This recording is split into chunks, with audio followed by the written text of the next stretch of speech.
Okay, again, good morning, magandang araw, grade 5 Kamya. So, our topic for today or yung ating mga paksang tatalakayin para ngayong araw ay pakikipagkalakalan ng mga sinaunang Pilipino sa panahong pre-kolonyal at mga hanap buhay ng mga sinaunang Pilipino sa panahong pre-kolonyal. So, iisa-isahin natin yan mga anak. Next, ito po yung ating layunin para sa araw na ito. Una, nalalaman ang pakikipagkalakalan ng mga sinaunang Pilipino sa mga kalapit na bansa sa panahong prekolonyal. Pangalawa, natutukoy ang mga hanap buhay ng mga sinaunang Pilipino sa panahong prekolonyal. At ikatlo, nasusuri ang pang-ekonomikong pamumuhay ng mga Pilipino sa panahong prekolonyal. Okay. So,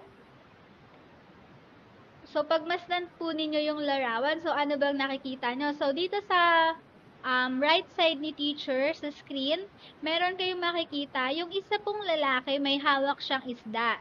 Then yung nasa may left side naman, may hawak naman siyang karne. So, makikipagpalitan siya. Dito rin po sa kabilang larawan sa left screen is merong para siyang bigas to and then kamatis.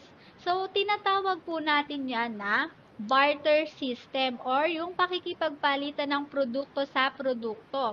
So, di ba ngayong pandemic, maraming nauuso ngayon yung swap. Halimbawa, ayaw mo na nung mga baonan mo, pero mahal kasi yon. Tapos, meron kang ibang gustong, halimbawa, bag. Then, meron 'di ba mga nagpo-post yung mga mommy ninyo, yung mga daddy ninyo nagpo-post ng swap. So, parang ganun po yung konsepto ng barter system. So, pakikipagpalitan ng produkto. Kasi po dati hindi pa po uso ang pera. So, 'di ba ngayon para magkaroon ka ng bagay na gusto mo, kailangan mo ng pera. Pero dati po kung ano yung meron ka, ipapalit mo yun sa produkto na meron yung ibang tao, tapos magpapalitan kayo para kung anong meron siya, magkakaroon ka, kung anong meron ka, magkakaroon siya. Okay po? Then next. Pakikipagkalakalan ng mga sinaunang Pilipino. So, malalaman natin dito kung kanino or sino-sino yung mga nakipagkalakalan sa mga sinaunang Pilipino. Kasi bago pa man masakop ng mga Kastila ang Pilipinas is meron na sariling buhay ang mga Pilipino. Meron na talaga silang pinagkakakitaan, meron na silang hanap buhay. Okay. So, kalakalang Arabo at Pilipino. So, bitbit ng mga Arabo ang relihiyong Islam at pamahalaang sultanato. So, etong relihiyong Islam is, ito yung magiging next topic natin for week 6, okay? Then, yung mga products na dala-dala ng mga Arabo is alfombra. So, ayan po yun. So, familiar kayo dito yung mga pambahay ninyong tsinelas, telang lana. So, yung telang lana po is, isa po siyang uri ng tela na nagmula sa mga balahibo ng tupa. Okay? The next po, mga kagamitang metal at mga mamahaling bato. Ayan. So, ayan po yung mga products na dala-dala ng mga Arabo na ipinapalit naman ng mga Pilipino. Okay, next naman po.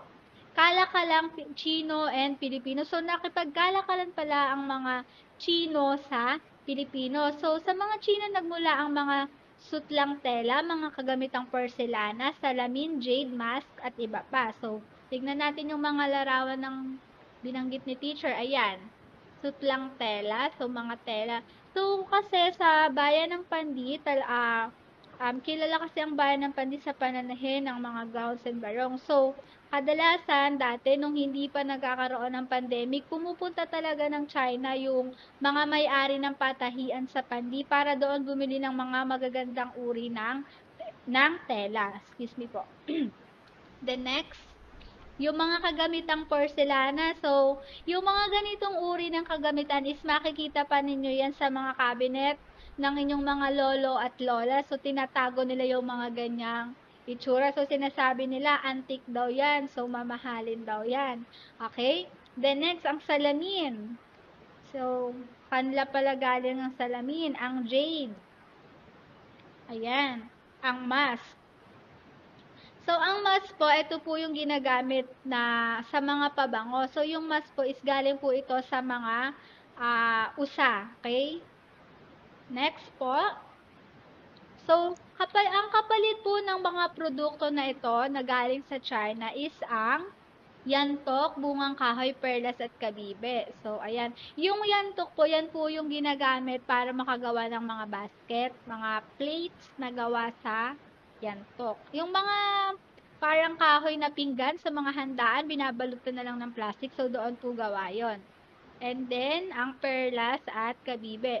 So, kung ano yung wala sa China, pinapalit yun dito sa Pilipinas. So, ayan, gusto nila ng yantok, kapalit nun, yung mga telang sutla nila, yung salamin, yung jade, yung mask. Okay? Next naman po, kalakalang India at Pilipinas. So, nagkaroon ng impluensyang Hindu dito sa Pilipinas. So, sa kanila nagmula ang salitang kagaya po ng isla, sampalataya, halaga, diwata, asawa, at tala. So, naipamana rin nila yung sistema ng pagsulat, pananamit, pamahiin, at pananampalataya. Okay, so, tingnan natin. So, ito yung pananamit ng mga taga-India. So, kung makikita ninyo mga anak, 'di ba? Marami silang bling-bling sa katawan, marami silang borloloy. So, ayan. And then, yung kanilang pananampalataya. So, ang mga taga-India is naniniwala sila or ang kanilang relihiyon ay Hinduism. Okay? So, ang Hinduism or ang relihiyong Hinduism is matatalakay ninyo yan kapag nag-grade 7 na kayo. Mas mapapalawi kung ano nga ba yung mga turo at aral ng mga Hindu. Okay? Then next naman po, wait lang pala, karagdagan lang po. So sabi dito, 'di ba, mga pananamit, pamahiin at pananampalataya. So isa sa mga pamahiin na naimpluwensya sa atin ng India is yung bawal daw magsuot ng bagong damit kapag matutulog kasi parang gusto mo kapag ka namatay ka, bagong damit yung suot mo. 'Di ba kapag ka yung mga namamatay, 'di ba binibilhan sila ng bagong damit? So, sinasabi nila na bawal daw yon, bawal daw matulog kapag bago yung damit mo. So, ayun yung pamahiin, okay? So, 'di ba tayong mga Pilipino, yung mga nanay, tatay natin, lolo at lola natin, ang dami nilang pamahiin, ang dami nilang bawal ganyan, bawal ganto, okay?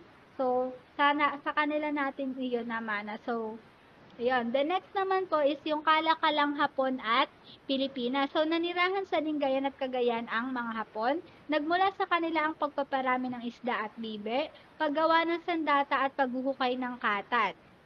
Okay, so ito po yung mga sandata. Okay, kanila yung nagmula at yung paghuhukay ng katad. So, ito po yung leather. So, di ba maraming mga bagay ang magagawa na gawa sa leather, puwedeng wallet, yung mga belt, so kanila po nanggaling yan. And then, bit-bit din ng mga Hapon ang magandang kaugalian gaya ng pagiging malikhain, matapat, at masipag. Okay, so bukod sa pakikipagkalakalan ng mga sinaunang Pilipino, meron na talagang ibang hanap buhay ang mga sinaunang Pilipino. So, tignan natin kung ano yung mga ito. Okay. So, una is ang pagsasaka. So, 'di ba hanggang ngayon naman, ang mga magsasaka ang bumubuhay sa ating mga Pilipino kasi po kahit na gaano karami ang pera ng isang tao, ng isang pamilya, kung wala nang magsasaka, wala nang magpo-produce ng mga bigas, okay? So, wala ring kakainin. Kaya, sobrang dapat maging thankful tayo sa mga magsasaka natin, no? Okay, the next naman po ang pangingisda. So, meron pa rin namang mga nangingisda ngayon kasi kung wala na, di wala na tayong makakain na fresh na mga isda. So, sa kanila po nagmumula yan, lumalaot sila sa dagat para manghuli ng mga sariwang isda. Okay, next naman po, pagmimina. So, familiar ba kayo sa pagmimina? So, 'di ba, ito yung maghuhukay ka ng mga ginto, okay? So, medyo delikado yung ganitong trabaho kasi 'wag naman sana, paano kung biglang magkaroon ng lindol, ta's nandun ka sa loob ng isang kuweba naghuhukay ka ng ginto. So, 'di ba, delikado siya. The next naman po ang pagtotroso, okay? So, ang pagtotroso, meron po tayong tinatawag na legal at illegal na pagtotroso. Kasi po, yung pagtotroso, ito yung pagputol ng mga matatandang kahoy na, okay? So, syempre, di ba, mga anak, kapag ka nagpuputol ka ng kahoy, kung isa lang ang pinutol mo na punong kahoy, dapat palitan mo yun ng 10 na bagong halaman or bagong puno. So, dapat nagtatanim ng mga puno, okay? The next, paggawa ng mga bangka. So, dati hanap buhay na yan ng mga Pilipino. Then, next naman po ay ang paghahayupan. So, di ba marami namang uri ng hayop na pwede namang alagaan? So, may manok, may baboy, may kambing, may baka, okay, may kalabaw. So, pero dito kasi sa Bulacan, parang wala na akong nakikita nag-aalaga ng kalabaw. Pero sa mga probinsya, kagaya na lamang sa Bicol, may mga kalabaw sila doon kasi ginagamit din nila ito katulong nila sa pagsasaka. And then, yung paghahabi ng tela. So, di ba kapag napupunta ng Baguio, may mga ganyan kayong nabibili, mga damit, mga bag, yung mga ginanchilyo, ganyan yung paghahabi ng tela. So, dati na po iyang hanap buhay ng mga Pilipino. Okay?